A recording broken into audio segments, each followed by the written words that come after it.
Welcome, one and all, to episode 11 of If You Condone This Shit, They're Gonna Own Your Shit. And, and the data that this is going into the can is the first day of September 2024. Okay, Kenny, you have listened to Michelle Obama's speech at the DNC. Give me your take on it, buddy. I think she should have ran for president. She is so well spoken, bro. That woman can speak. I had goosebumps the whole time she was speaking. You know what I mean? That is very powerful, bro. Yeah, she was better than Barack. Oh, that's what I said. I told you. Yeah. I said, did I give out? See, I'm like a prognosticator. I know, also a pretty good judge of things. But when I told you, I said, who is the first? Yeah, and I told you, I said she had number one with a bullet. And I was listening to a person, one of these radio talk show hosts this week, and they said if Michelle would have said, "Fuck this shit, I want to run for president," he said, I think they would have gave. Oh, that was Jon Stewart. He said, hey, I think they would have gave it to her. They would have said, okay. She speaks way better than Pharma. Oh yeah. Well, she's I think that and what did some people said in the audience? They said, you think we picked the wrong Obama? Yeah. She is. I think she's powerful, bro. Oh, she is. Luckily for Trump that she's not running, because she's the type of woman take off her high heels and bust you in the fucking face with it if you disrespect her. I know there's a lot of people in Washington who didn't know how close they was to the razor's edge when they were talking shit about her, and talking all this racial shit. I know that probably Barack had to take her back in the bedroom and say, now, Michelle, you just can't beat the shit out of people. Yeah, she's powerful, bro. You're going to have to keep it real. So tell me, what was some of the high points to you there, Kenny? Give it to me, and give me 3 high points you got. That we really need to come together, man. There's so much bullshit out here. And to me, right now, not the side swipe which you just asked me, but this race here is all bullshit to me, bro. They ain't even saying no policies, none of that shit. All they doing is talking about each other. Well, but who do you think is the architecture of that shit? All of them. Oh, stupid, no. See, here's the thing. I listened to it attentively. Now, I'll tell you, if you watch the Republican convention, now you see, I'm jaded and I'm on the other side. But let me give it to you, and you tell me if I'm wrong, because here the RNC. They came out there. They was telling that they had signs that says deport people now. Okay, now that's their policy. They're going to deport people. Okay, and one of them was so general, man. They were saying if you're a college student and you don't like Israel or something like that, they're going to deport you. How the fuck can a president deport somebody that's a citizen of the United States if they're using standard laws? So what I'm saying is that there's no policy. We're going to make America great. Well, what? How are you going to make America great? So you tell me his policy, but I can tell you Kamala's. They've already got policies. She's talking about giving people that assistance for housing. They're going to build 3 million. That's a policy, Kenny. That's a policy. That's something that they're projecting to do. They're going to continue to lower drug costs. They're going to continue to go out there and fight people who are gouging consumers for prices.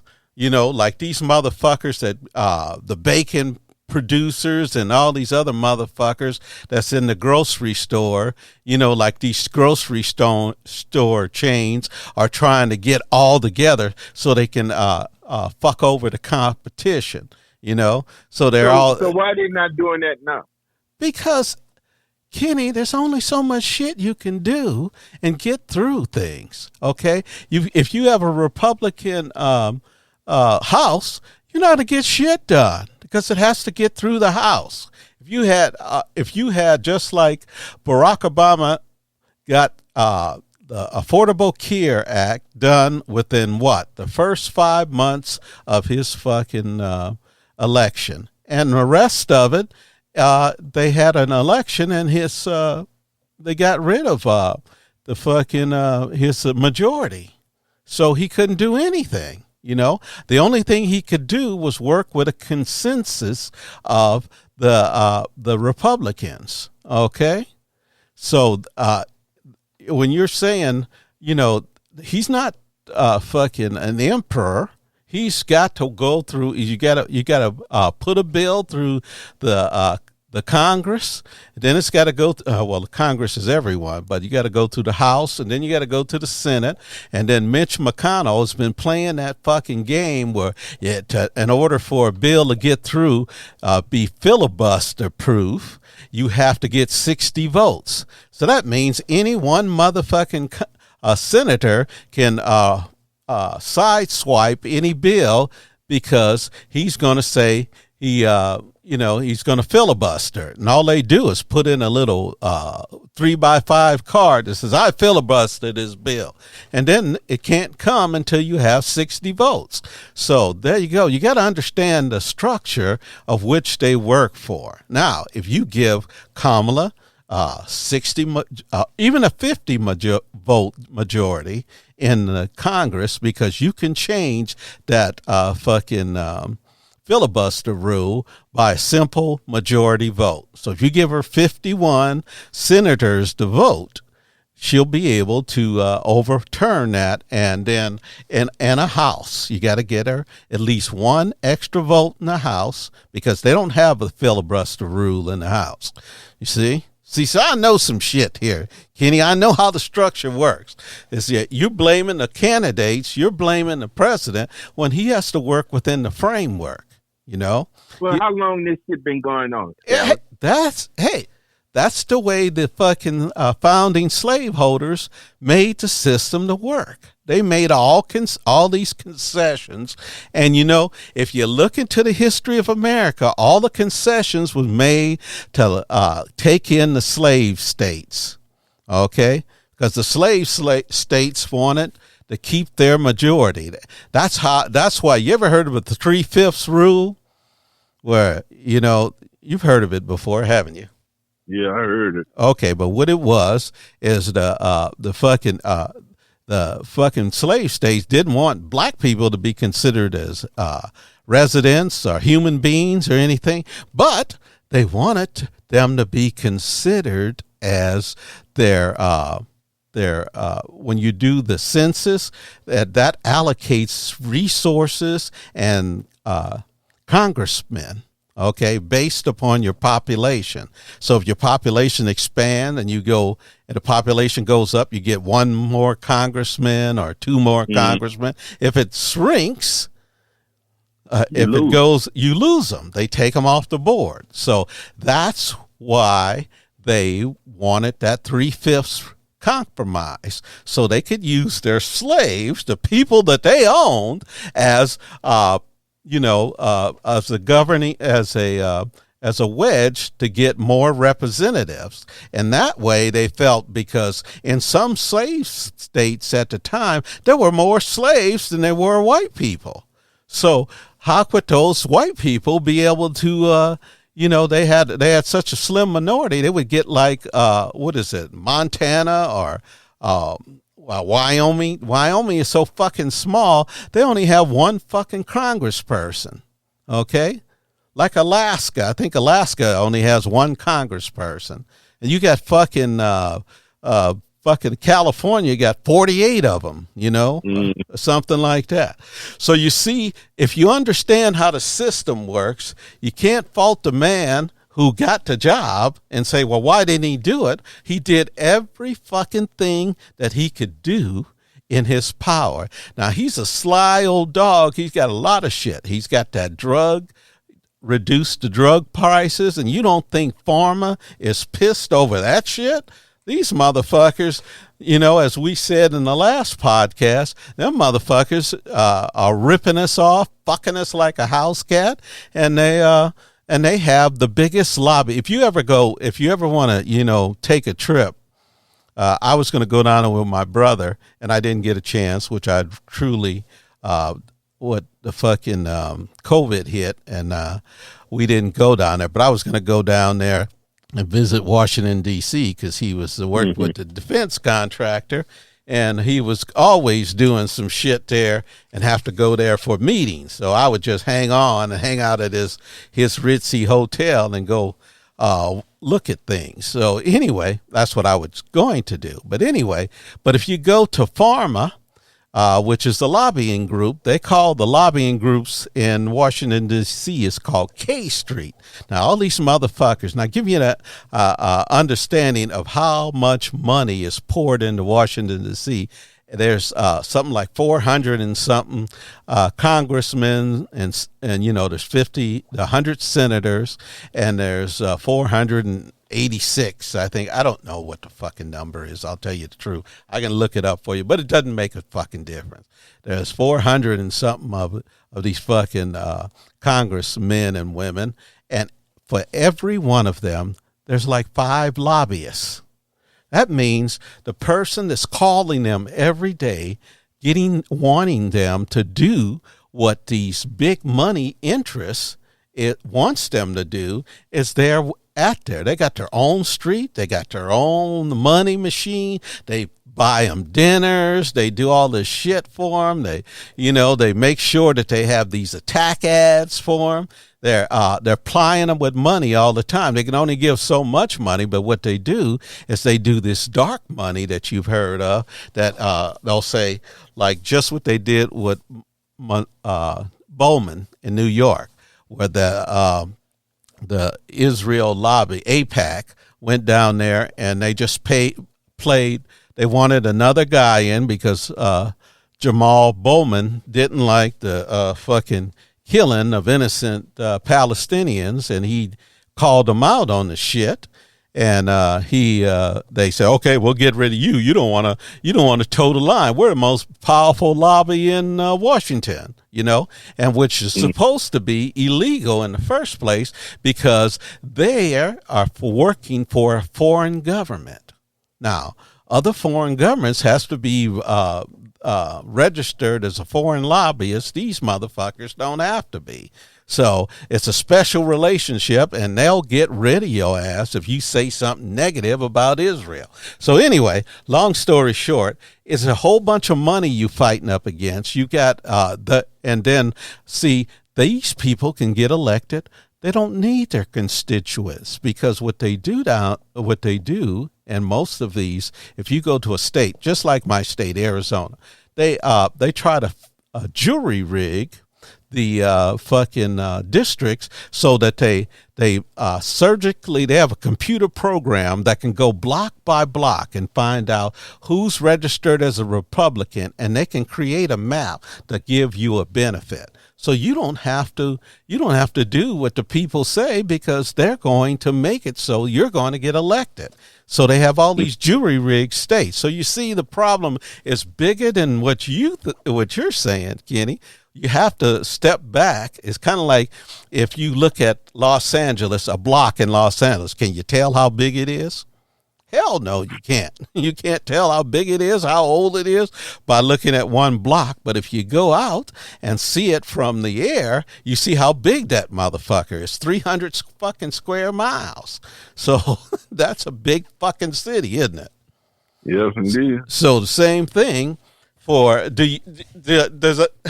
I like confusing you, or do you understand what I'm saying? I understand what you. Yeah, see, so, you can only do as a politician, because some of the things that the founding slave owners came up with was try to balance the power of government, that not give any one branch too much power.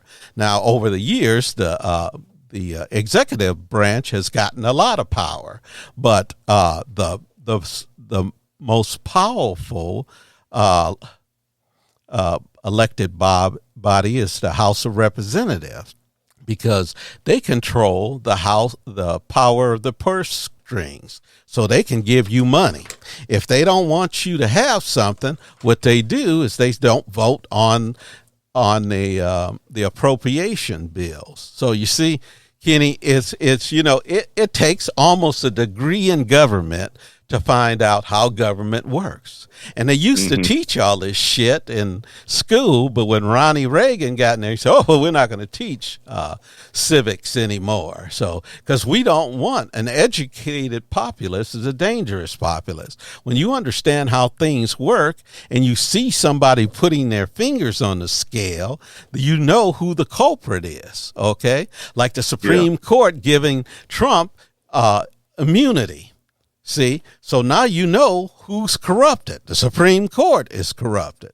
So now you know when you look at the Republicans in Congress, and they're the ones who, when they wanted to pass that border bill, and Biden did all these concessions for him to pass the conservatives' dream bill, Donald Trump told him, don't pass it because I needed that for an election.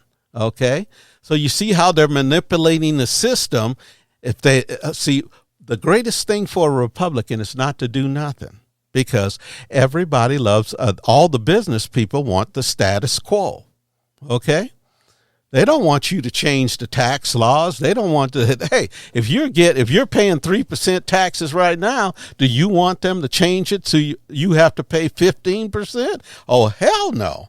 So if they could send these people to Washington and they don't do shit, there's some people in Washington that's never passed a fucking bill, never put a bill on the table. All they are is to create white noise. That Jordan guy, that's all he is white noise. You know what white noise is, Kenny? Who's that? It's just a fucking thing that they put out. Like, you ever seen like these little machines that say, sea noise? When you go to sleep, you press a button and it sounds like the fucking surf of the ocean. You've never seen that? They used to sell them at Sharper Image. But anyway, you go there and are whales singing or something like that. Something real docile, but it has no effect, and you're not listening to a tune or humming. But what it does, it just drowns out all the other surrounding noise. And that's what white noise is. That's what he is. White noise from a Klansman. Anyway, okay, we're going to get off of that. But you see that it's more technically there's more law involved in it and more stuff. Now, we can change the Constitution, but there's conservative. Oh, the Constitution. I saw a guy say the Constitution was given to man by God. What the fuck is wrong with you? Huh? So, Scally, how many years they do the census? 10 years. 10 years. Every 10? Okay. Yeah, so they do the 10 years. And then there, some of the people, like when Trump was with the last one, and he was he doing? Yeah, he was 2020. Okay, so he did the last one, and he was trying to get so that, and the census counts everybody, even if you're what you would call an illegal alien or an undocumented alien. Well, the census says you have to be counted. Doesn't make a difference. Even though you can't vote, you have to be counted, because the government wants to see what services that they need to put in there. So if Trump tried, when he was in office, you see how he manipulates the system. He tried to get so that you could only do it if you are an American citizen. So he doesn't have to tax the local populace to provide the services. So he wants the undocumented people to be invisible. And I'll give you an example of that. I lived in Costa Rica, and I used to get up every morning and I'd run through the city, get up like 4 o'clock in the morning. And I'm running through the city, sun's just arcing. And I'm walking through there. Now, Costa Rican is a Spanish country. Costa Rica is a Spanish country. I'm running through the country, and I'm looking, and in the middle of the morning, there's all these Chinese people walking through the street. And I said, what the fuck? I never see these Chinese people when I'm more, in the daytime. I don't see any Chinese people. But that's their illegal aliens. Mm. See, they're going to work in nighttime. But, does Costa Rica know they're there? Yeah, they kind of know they're there. Do they want to give them any services? Are they on the Caja, which is the insurance for Costa Rica? No, they're not. But they're working, and, every country has those issues. But see, the founding slave owners, and I'm always going to call them slave owners because what? They were. They had the idea, well, hey, we'll just make the census as general as possible. They had to do the slaves because of the 3/5 compromise. They did that so that so that the South could have their more representatives, and so that what they were definitely afraid, they were afraid that the slaves, the unslaved states like the North slave, would outlaw slavery. In fact, a little trivial knowledge, you couldn't mention slavery on the Congress floor. It was illegal. Now, here's people enslaving. Here's a fucking country that's enslaving, but you cannot talk about slavery on the fucking congressional floor. How about that? So they're so afraid of the conversation, they didn't want to talk about it. Okay, that's enough of that. But let's go. I just read an article, and I wanted to share. Remember, we talked about George Clooney's fucking half-acting ass talking about Joe Biden. And I just saw this article, and it says, George Clooney has hailed Joe Biden's decision to drop out of the 2024 presidential race as the most selfless thing that anybody could have done since George Washington. Now, what I have to say to George Clooney is go fuck yourself. That's what I have to say to you, you fucking monkey wrench throwing motherfucker. But anyway, fuck you. And if you think we're going to forget about what you said and what you did, you can go fuck yourself. Anyway, so that's I thought that would be an interesting headline. Now, in headlines of the week, also, Donald Trump campaign took aim on controversy this week when he went to Arlington Cemetery to go to a he went to a grave of a fallen soldier, and they told him that you can't do any campaigning or anything like that. And he got into a fight. One of his henchmen got into a fight with one of the fucking people that work, these selfless people that go there and honor and respect the people who put on the uniform and gave the last degree of devotion to our country. They service those people day in and day out, and they respectfully ask this motherfucker not to take pictures and use them in a fucking video. And before that fucker could get home, they had it. They've got it on TikTok or some shit like that. So which say you, Kenny? What do you say about this? He gonna just almost just like what he did with the Bible. You remember that kick ass some people? Mm-hmm. It's almost like that shit, bro. People gonna do what they want to do when it's convenience to them. Yeah, but here's the thing: there's a federal law against that, Kenny. Oh, but they don't care because they're above the law. Oh, bro. yeah. Well, see, and that's the shame of it is that he has a fucking bunch of. You ever know what a lemming is? A who? A lemming. Okay, well. There used to be a game in computer called Lemmings, and you'd get all these fucking lemmings, and they all get in a row, and you direct them around this game board. But before that, a lemming is just a follower, a brainless follower, And that's what Donald Trump has. He has a fucking bunch of brainless followers who always will, whatever he does and whatever he says is good. You know, they done drunk the Kool-Aid and fucking don't give a fuck about nobody else. All they care about is their white privilege and their white rights. That's what they care about. So anyway, but this was the first time that that Vice President Harris said that he's after he disrespected the ground, she said something negative about him as a political stunt. So kudos to Kamala for taking the side of veterans. But anyway, that's you don't have any more to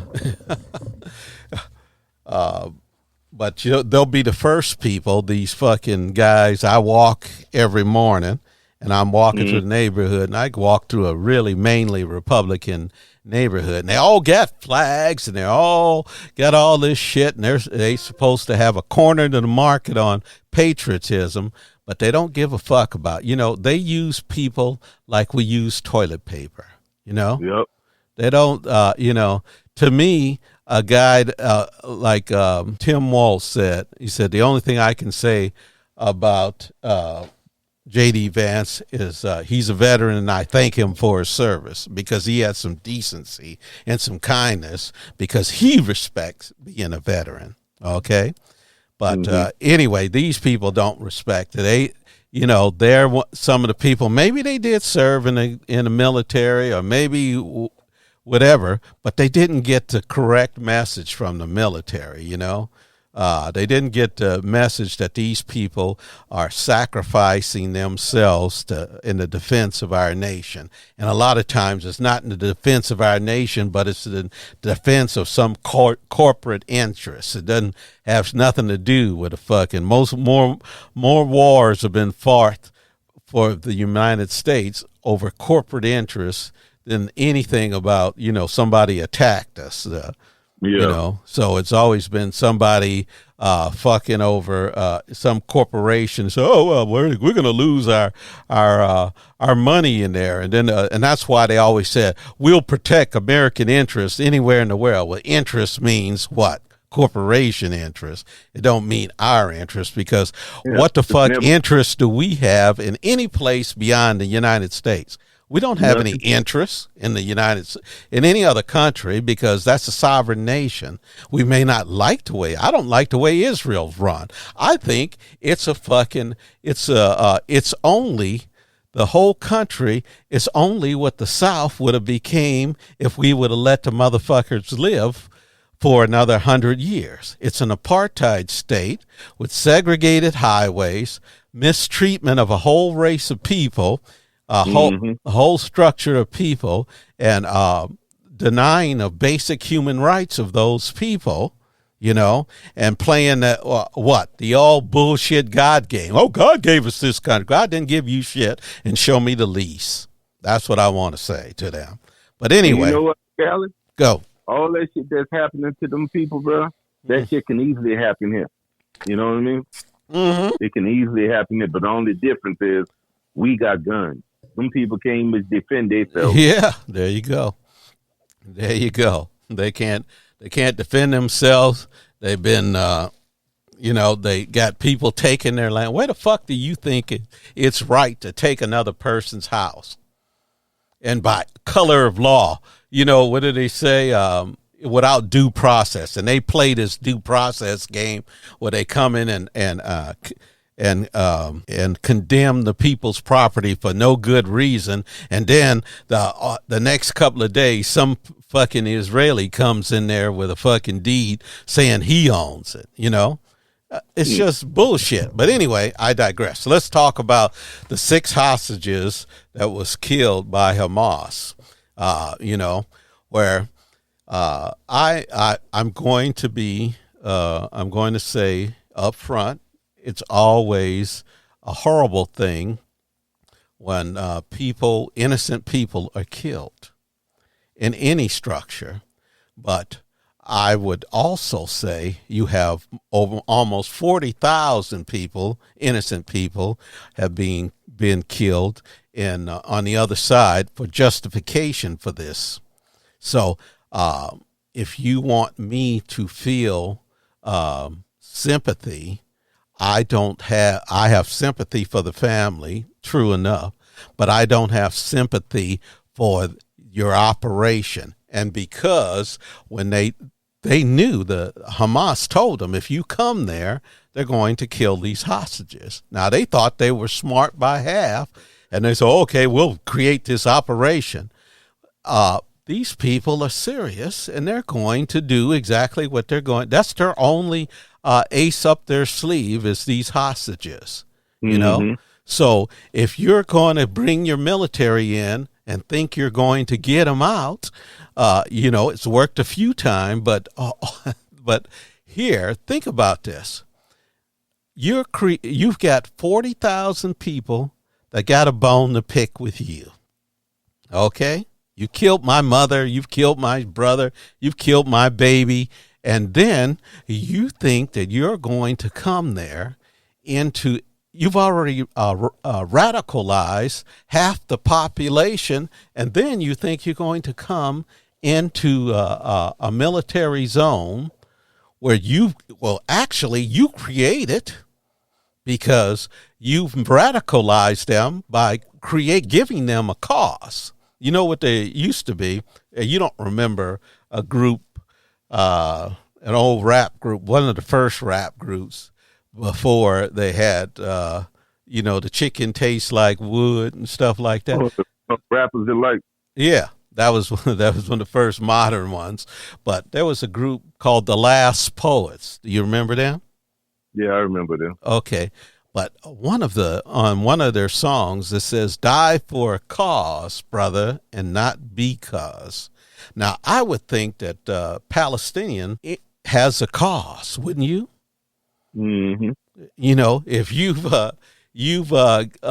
occupied what's supposed to be their country, even though whatever the case is, I was watching a news broadcast, and they had a guy in there, and he was trying to pump it up. He said, it's not about these October 7th people. He said they're the ones who committed the atrocity, but then see, they want to be blind to the atrocities that they have done. They want to be blind. I put in our last podcast, I put in there a link. This is episode 9, I believe.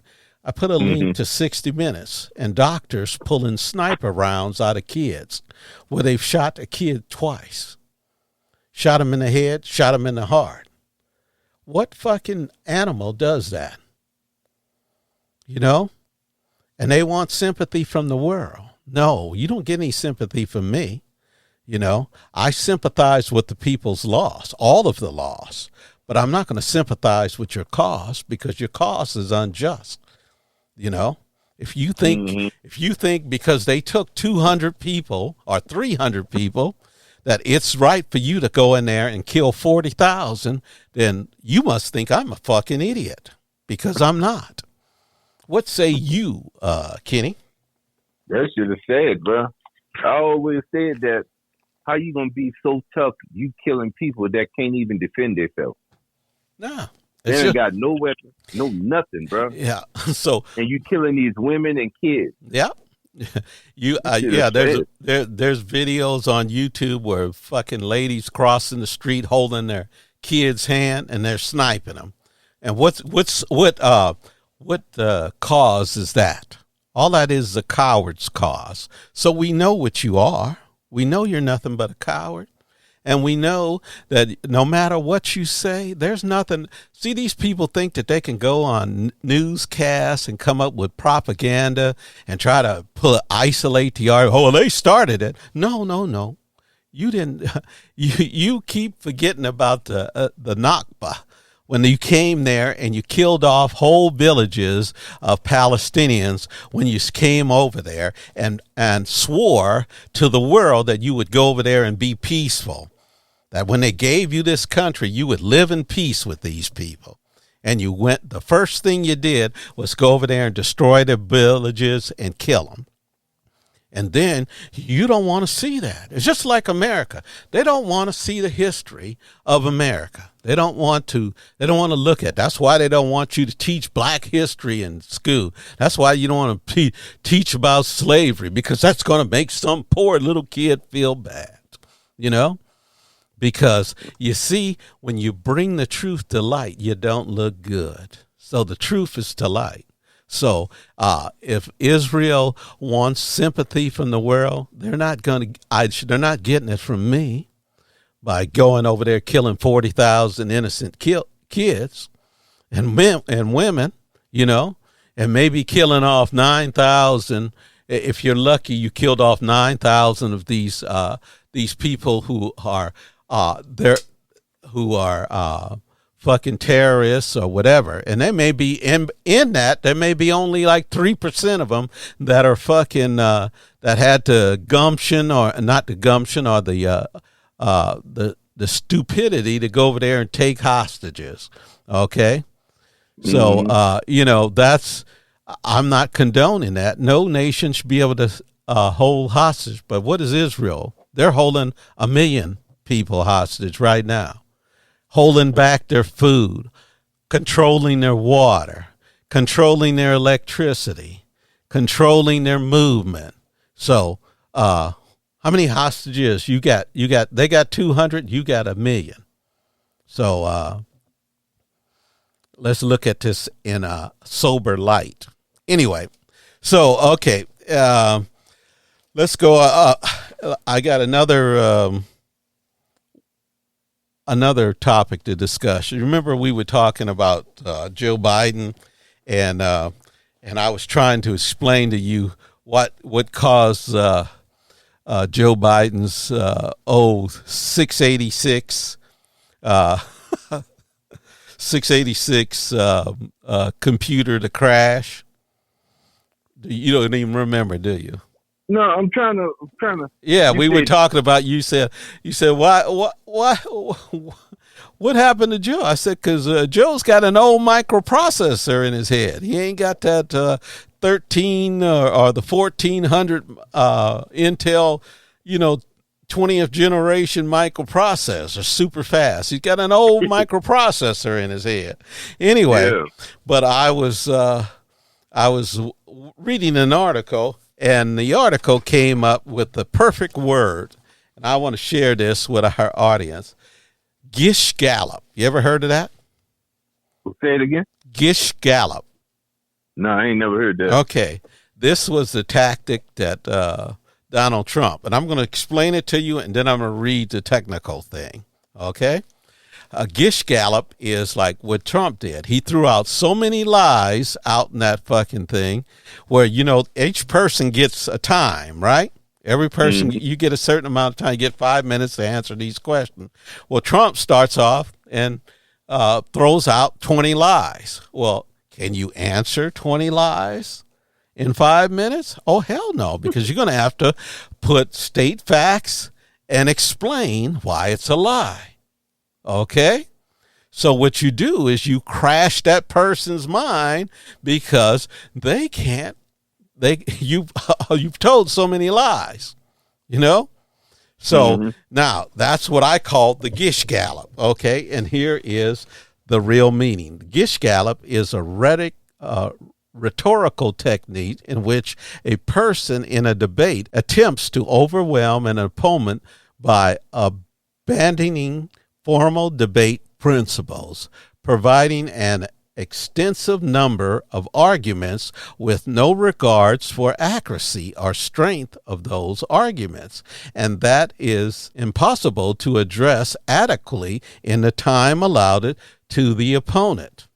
And I'm going to put a wiki links. So this is a real thing.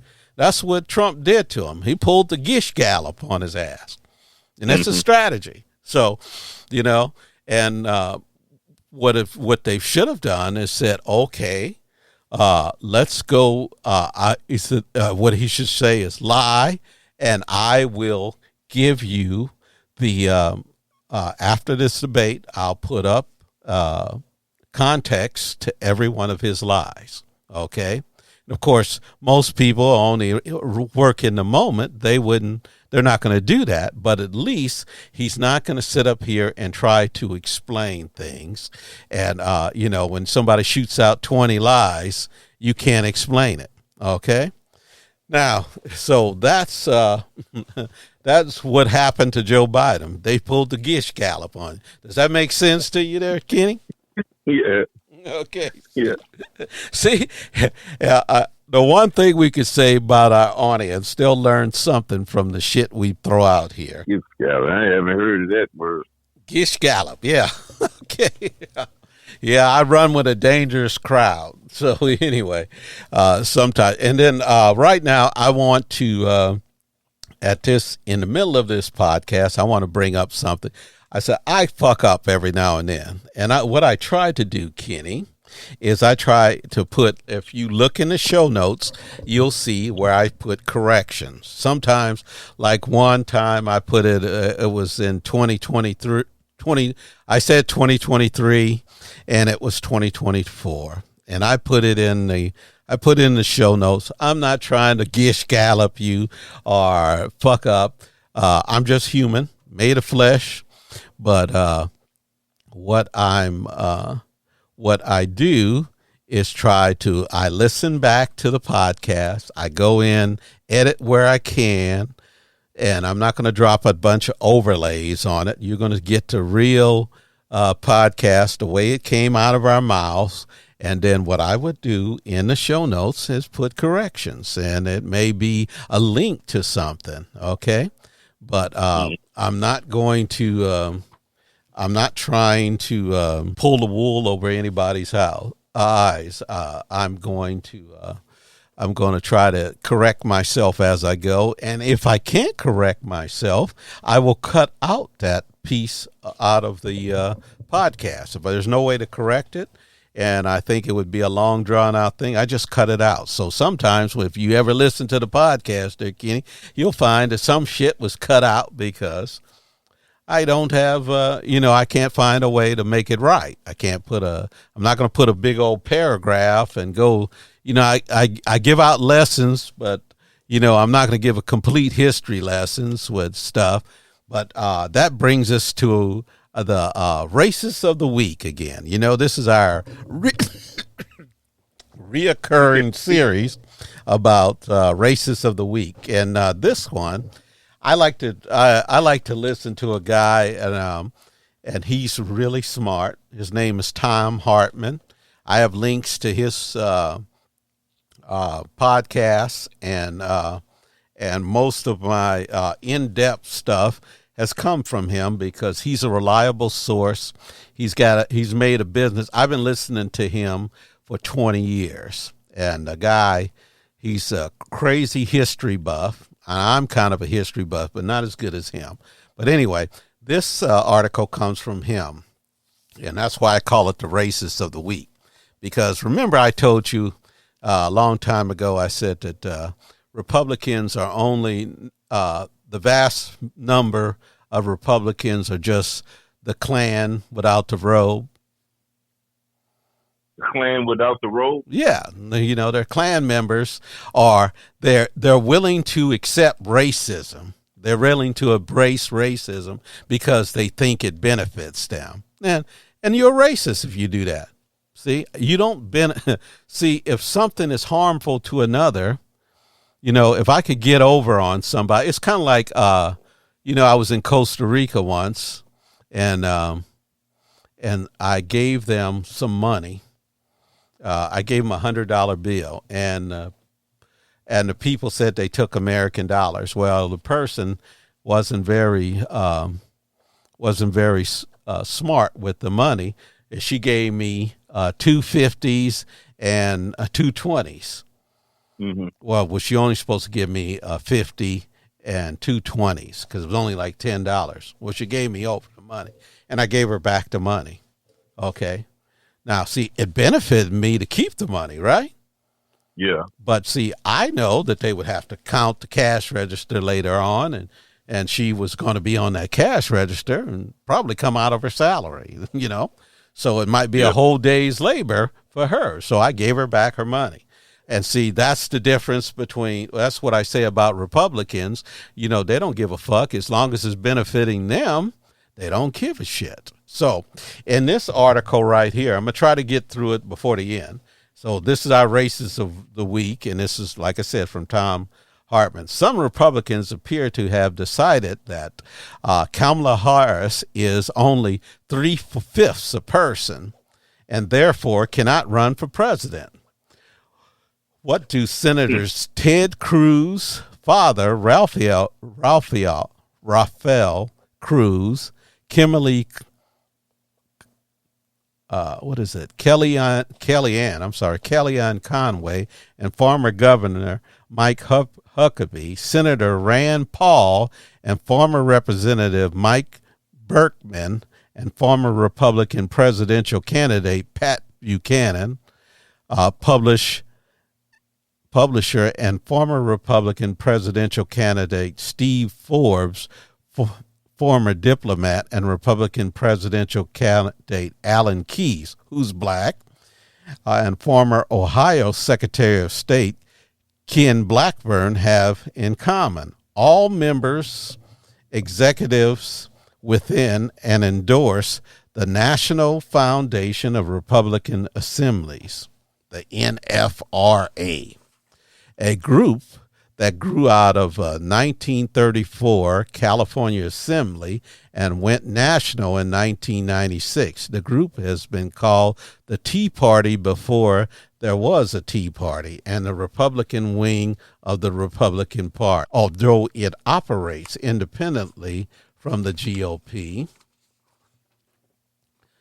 They made big news last week, though, when they charged that Kamala Harris is not a native-born citizen and therefore not eligible to run for or hold the office of the President of the United States. In an echo of Donald Trump's notorious birther movement of 2008, the NFRA cited that the Supreme Court decision, Dred Scott decision, which removes citizens' rights from black Americans as a basis for their argument. Okay, you know what Dred Scott was? We've talked about this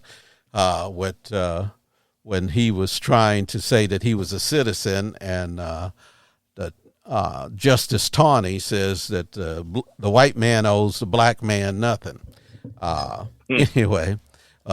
And caused the Civil War. The Dred Scott case was an American tragedy, and the life of Mr. Deed Scott himself is really worth learning about. In essence, he was an enslaved man who had been taken into free northern territories, Minnesota, by a man who owned him and was then being posted around the country by the military. So his slave owner was sent there on a military mission. Scott got married in Minnesota and appeared to be emancipated.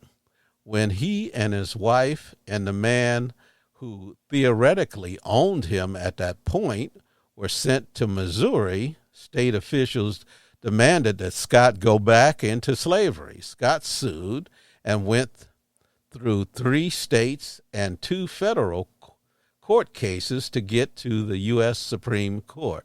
And finally, at the Supreme Court, he lost when the court ruled that no African American could ever be a real U.S. citizen, regardless of the state he lived in. Now, you see, this is one of these stupid-ass makeup shit that the Supreme Court, I'm off topic right here, it's not on this script, but makeup shit that the Supreme Court pulls out of their ass. Now, if you were a freeman, that means that you were a freed slave. Aren't you a citizen? Don't you have to pay taxes? And in many states, the freemen could vote. So how the fuck does this stupid ass Taney come up with they're not a citizen? Okay. He said stupid. Okay. Anyway, continuing, there is probably the most famous. This is probably the most famous case where the president ignored the Supreme Court. Now, see, this is where the rub. This is the rub. Abraham Lincoln essentially said, "That's a shame that poor Mr. Scott has to go back into slavery, but I'm not going to recognize this ruling for any other person in the United States." So he made sure that, see, like Andrew Jackson, the great slaveholder of the time, said to the Supreme Court, he says, "You got your ruling, now let you enforce it, because the only person that enforces it is the president. He runs the executive branch. So if he don't want to do it, you can go fuck yourself. You can rule anything you want. You don't get to, he can do it." So that's why Trump is dangerous. Anyway, Scott, okay, where am I at? I got off the page here. Where these Republicans bring up an argument that because of slavery, the 3/5 compromise, which were based on the Supreme Court's Dred Scott decision, they're referring to Article 2, Section 1, Paragraph 5 of the U.S. Constitution, which states, "No person except a natural-born citizen shall be eligible or a citizen of the United States at the time of adoption of this Constitution shall be eligible of the office of the president." They drew a distinction between a natural-born citizen eligible to be president and a citizen of the United States who is not eligible, as having to do with whether their parents were citizens when they were born, which that's bullshit, because any person born, Kamala Harris was born in Oakland, she's a citizen of the United States, stupid ass. So anyway, they assert that caveat eliminate the natural born's requirements for citizen at the time of adoption of the Constitution, allowed Washington, Adams, Jefferson, and those parents were all North American British citizen at the time of their birth and not natural born to still qualify for the president. That loophole, these Republicans agreed, expired at the death of the revolutionary generation. Ever since then, your parents must be a citizen upon your birth for you to be a natural-born citizen. By their logic, their platform lays it out. As originalists and strict constitutionalists, understanding of the Constitution in the Scalia and Thomas tradition, as well as setting U.S. Supreme Court cases, have found that the natural-born citizen is defined as a person born on American soil of parents who are both citizens of the United States at the time of the child's birth. Well, I'm going to stop right here, because there's a fucking bumper crop industry of Russians who come here and go to Florida with babies in their belly, and their children who are born here who are not citizens. I mean, who are their mother and father are not citizens, have babies, and their children get a passport. And that's an easy way for them to bring their American child to the United States. It allows them to come here.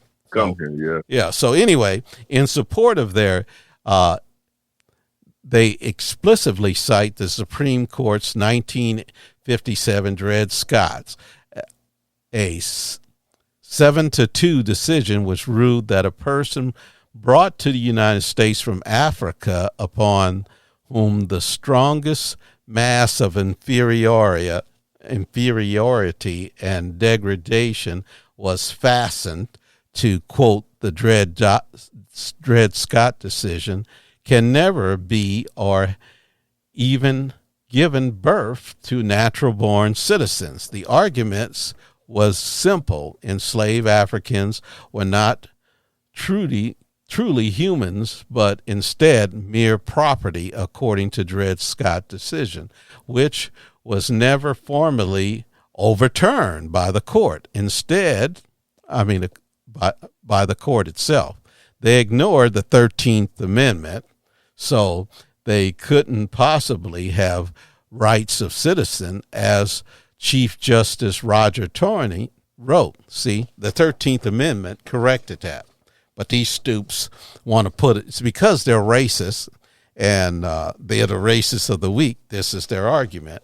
The question is simply, can a Negro whose ancestry was imported into this country and sold as a slave become a member of a political community formed and brought into existence by the Constitution of the United States, and as such become entitled to all the rights and privileges and immunities guaranteed by the instrument to the citizen? The alien is excluded because, being born in a foreign country, he cannot be a member of the community until he is naturalized. But why are the African race born in the state not permitted to share in one of the highest duties of citizenship? The answer is obvious. He is not, by the instrument and laws of the state, numbered amongst its people, which is a lie, because even in the Constitution, they said they're 3/5 of a citizen.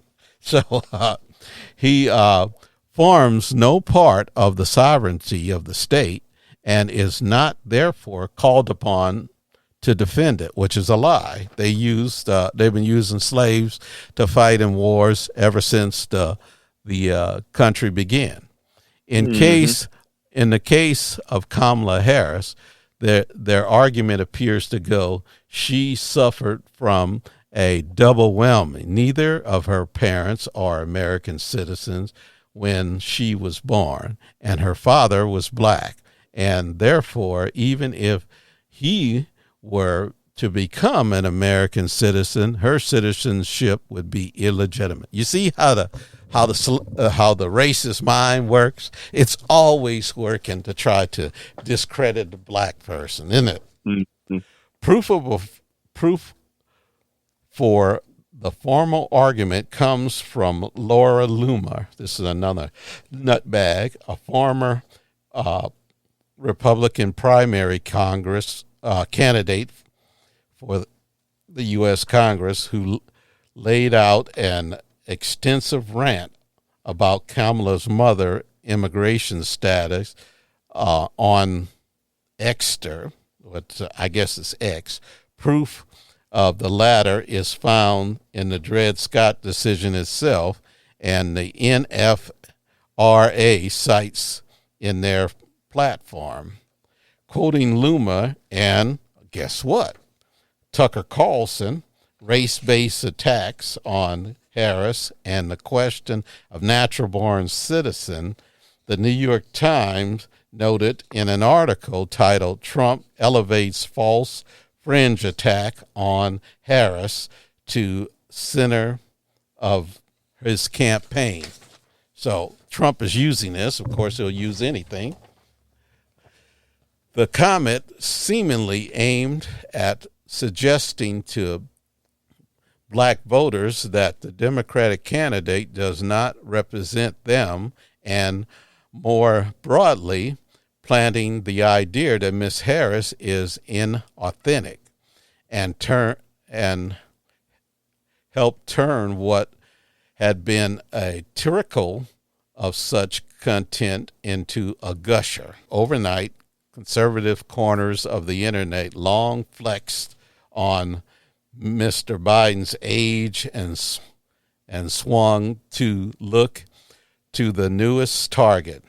years-old clips of Miss Harris acknowledging her South Asian heritage found fresh currency along with memes mocking her speaking style, and even Billy Joe song modified to say she's not black or white, Indian, Jamaican.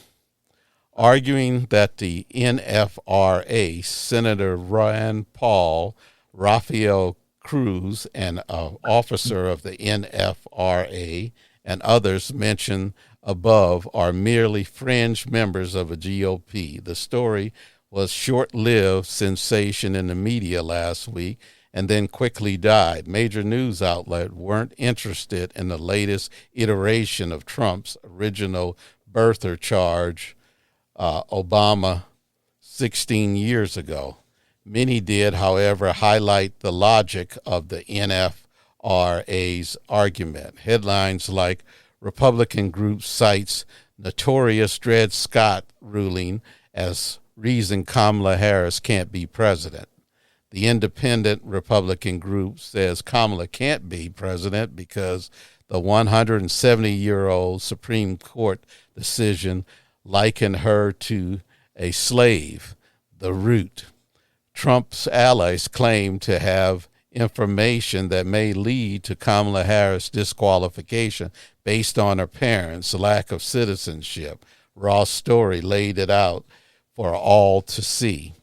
For their part, the Republican group remains defiant and holds to their position, responding to inquiries from the independent NFRA president, Alex Johnson, was ambiguous. We firmly believe that fake Democrat Miss Harris should never hold office for any of the many reasons people choose to highlight. While most media is ignoring the story, it hasn't died in right-wing circles on hate radio, where the question of Harris citizens is festering as one more grievance that could conceivably provoke a loyal right-winger like Timothy McVeigh shouting Semper Tyrannis to try to harm Vice President Harris, or even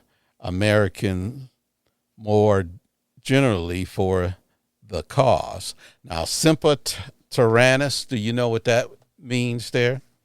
No. Okay, that was what John Wilkes Booth shouted when he shot President Lincoln. Okay, that was so that.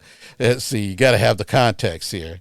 It wouldn't be the first time people largely ignored or ridiculed Tim McVeigh's weird and out there conspiracy theories back in the one McVeigh was most fond of and wrote about at length is called the Great Replacement Theory. It claims wealthy Jews are paying for blacks and brown people to come into the United States or to reproduce at higher numbers to replace white people. Yeah, we're trying to get rid of you guys. Okay. That one sure went away, right? Today, it's at the core of Donald Trump and J.D. Vance's campaign for more white babies among Timothy McVeigh is long forgotten. We may laugh at Republicans arguing black people can never be citizens, but militant-style white supremacist Christian nationalists, right ringers, take this sort of thing very seriously. This was how Trump first interjected his racist poison into the presidential race between John McCain and Barack Obama, and their hate has only grown since. It's sort of a fringe theory that animated the shooters of the Triolite Synagogue and the Buffalo Supermarket and the El Paso slaughter, among dozens of others. Each reference the Great Replacement Theory, once fringe, that has now gone mainstream in the GOP. And it's one more vital reason why Harris Walt calls for Americans of all races and religions and genders identity to embrace each other and bring our nation together as one giant us is so vital. Okay, what do you think of that? Man, there's that part of that new stuff they was talking about, the gender. No. This is just this new friend. Well, it's an old French group, but you see, they're always trying to find a technicality. What I find about Republicans is they want the law to work for them and nobody else. You see, so they'll try to find. It's just like the Supreme Court ruling that said Trump has unlimited immunity, and then they send his case back, and then what they're doing is saying that Trump has unlimited immunity. I'll bet you if Biden went and did the same thing, that fucking Supreme Court would find a reason not to give him that immunity. See, it's a court case specially designed for Trump. Okay. Mm-hmm. And that's the Republican mindset. The laws only work for them. The America is only for them, only for white people. And, I started thinking about this, Kenny, as, everybody tells you to move past, I've had white people say, well, slavery happened a long time ago. And this is going to be one of those things where you got to follow the story here, Kenny. I was looking at a picture this week, and it was, what year were you born, Kenny? 66. 56. 66. 66. Okay.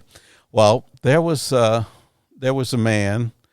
It was an old man holding a picture of a baby, and this was his great grandbaby, and it was 1963, and the caption said, "For those of you who think that slavery happened so long ago, this child was born in 1963, and holding him is his great-great-grandfather who was born into slavery."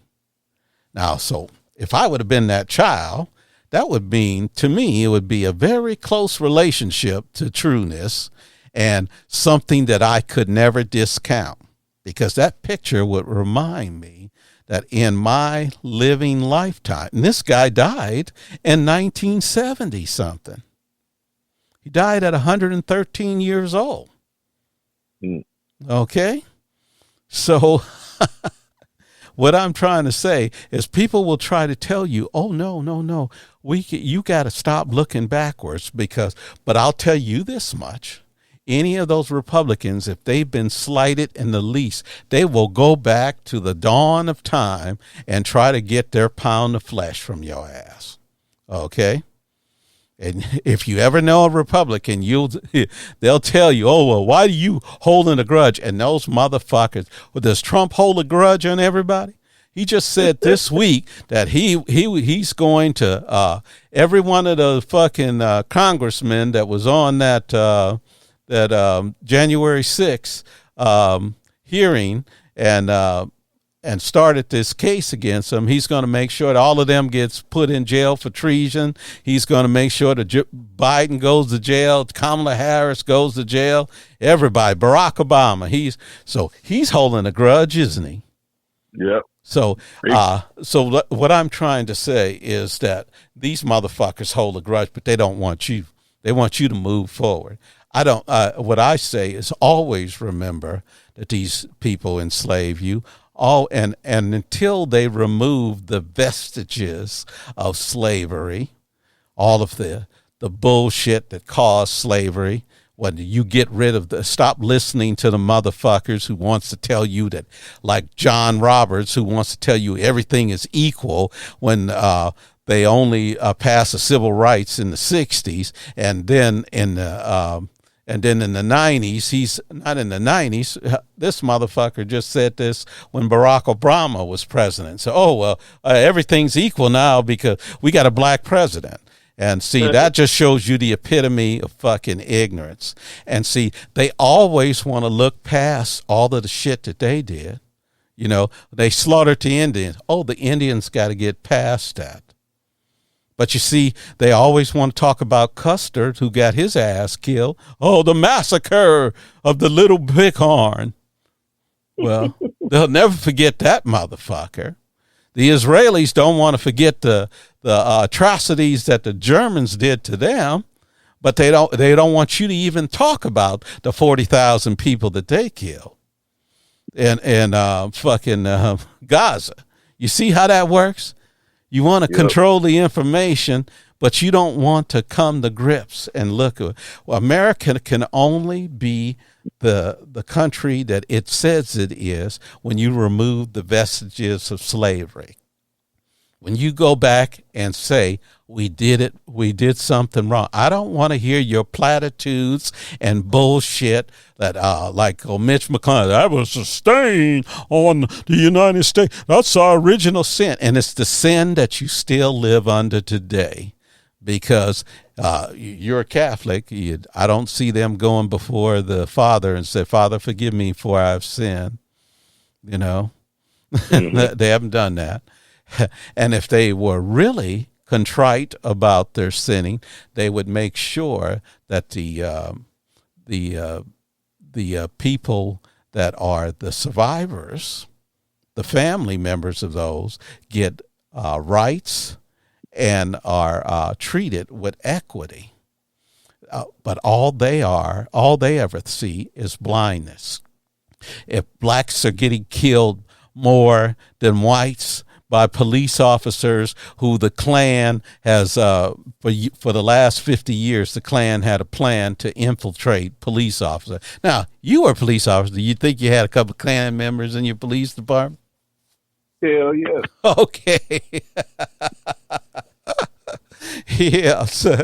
And I know they had some from Los Angeles because here's the deal. That's fucking police department is the only ones that say that they can't hire from the community because they only have 3 million people to choose from. So they have to hire from all over the country. And one of their defining goals was to make sure that they hired a certain percentage of cops from the South so they could manage the black population in Los Angeles. So I'm not forgetting that shit. So you see, when you want to say forgive, you have to do something to show a positive response. You know, you have to do something, an act of contrition. Okay, not an apology, but an action to an equal and opposite reaction. So what I'm saying, if you enslaved a people for 300 years, you should be giving them opportunity for 300 years. Yep. Okay. And if you think I'm wrong, Kenny, you can tell me. No, you right, man. Okay. Well, all this shit has been one-sided. Bro. Yeah. So, but you see, you could tell the true racist is kind of like that UV light. So you see all these people that are sitting up here, that article that I stumbled through, all of the racists are right there. They want to tell you what they want to tell you. Let me crack the code for you. What they want to say is no black ass could be the president of the United States because we got rules. We got this old Dred Scott decision, which was never enforced by the fucking Constitution. I mean, by any executive. It's just sitting there on the books. It's kind of like that Comstock Act, all these fucking laws. And see, that's what I'm saying. As an act of contrition, United States should go back in there and remove that shit out of its book. You see? And see, what these people are so blind. Do you know that what they called the after the Civil War, they said there were two foundings of America. The first founding and then after the Civil War, because they supposedly changed the structure of the nation for inclusivity, that it had set the country on a different direction. Of course, with the slaveholders in the South, they created Jim Crow and all the rest of it. And then with the ability of the Supreme Court, because when there's ever some malice happening to a race of people or a group of people, the Supreme Court is behind it. Okay, because you always, that's the fallacy of giving lifetime tenure to any motherfucker, because you came there with your antiquated values from when you were a child. Like when I have people I know, they're 90 years old, and they remember when segregation was. They lived through segregation. So to some degree, their ideals are shaped by segregation, you know? And there's some people who can learn, but there's some people who will never learn, because they will say, that's the way it is. Why did you upset the apple cart? Why did you ask for freedom? Why did you ask for rights? It was all good when we were able to spit on you and kill you and come to your house and take your life away from you and tell you who you could and could not marry. It was all right for us to tell you where you could live and what school you could come to. That was all right, because it benefited you. And what I say to them is, go fuck yourself and wake up from your fucking racist dream. Okay, Kenny. I know I fucking go on a tangent. So with that there, Kenny, what do you think of that? You got anything to add before I take us home? What can we do to get some real justice around this shit, bro? This is Kenny. It's been for so many years, ain't shit changed. They sugarcoated. Well, here's the thing: things do change, because I told you. I mean, it doesn't. What did Martin Luther King say?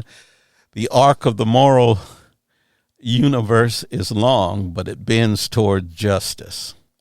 And it is only when we sleep at the switch, Kenny, that the injustice gets to creep in. So we understand that there always are going to be these tyrants, these racists. They're going to be somebody who wants to believe that they're better than somebody else, you know? And the great advantage we have now is that we have more, even though schools are more segregated than they were back in the day, we have more people seeing what is possible. You know, they're seeing a Kamala Harris. Well, you wouldn't have saw no Kamala Harris in 1956. You wouldn't have seen nobody. You didn't see any black people in Congress. Maybe there was one in Congress. Okay, so yeah. You got to look at it in a big picture. And if a country is founded on racism and an apartheid country, and we try mechanisms, we've had 2 mechanism shifts to try to correct it. What it is, Kenny, you got to keep hope alive and believe that the struggle always is happening. You can't put your feet on that accelerator and then let up on it. Because I guarantee you that fucking racist who never sleeps, never stops thinking about how to fuck you, he's always going to be there to come up with a different way of doing it. They're going to think up of some other thing. They're going to think of some archaic law. They're going to think of something. They're going to talk about reverse discrimination. They're going to talk about how blacks are getting more than anybody else. We're getting that. You know, I had somebody telling me that they were sending blacks $5,000 a month. I said, where can I get in line? That's what I want to know. I'm not getting mines. You fucking tell me where it's going.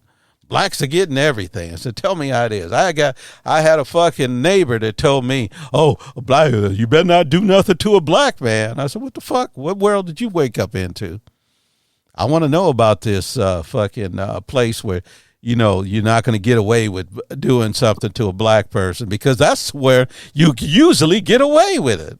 So anyway, but what I say is you would be forever vigilant, Kenny, and you keep pushing that fucking rock there, Kenny.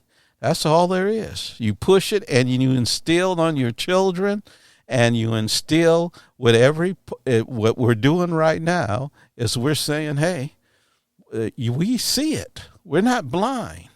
See?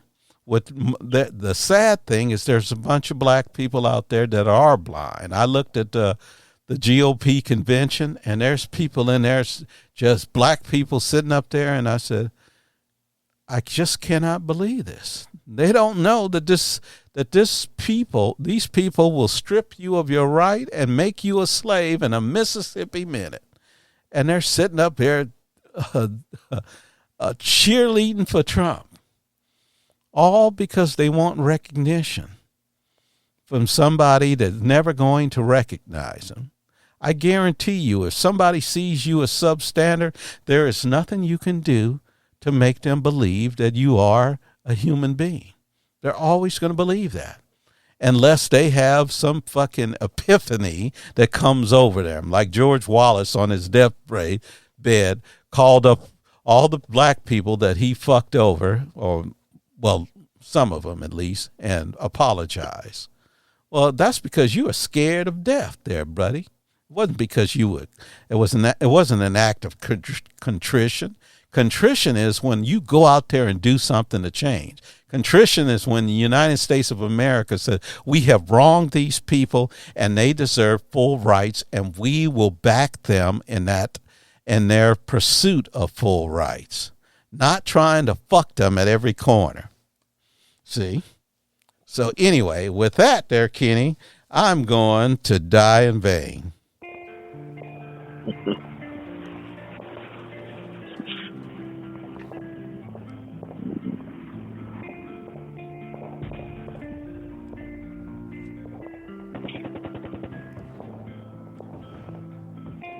The world is spinning out of control, a never-ending cycle of blood and soul.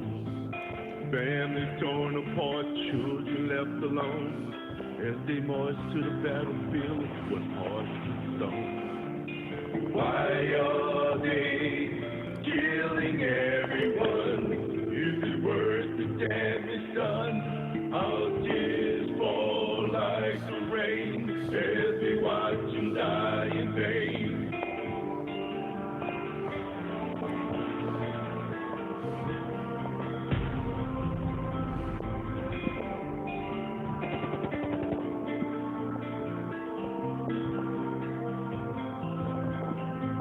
Bombs exploding, bullets flying all around us. There's no denying the horror of war. The price we pay for our leaders, greed, day after day. Why are they killing everyone? Is it worth the damage done? Our tears fall like the rain as we watch them die in vain.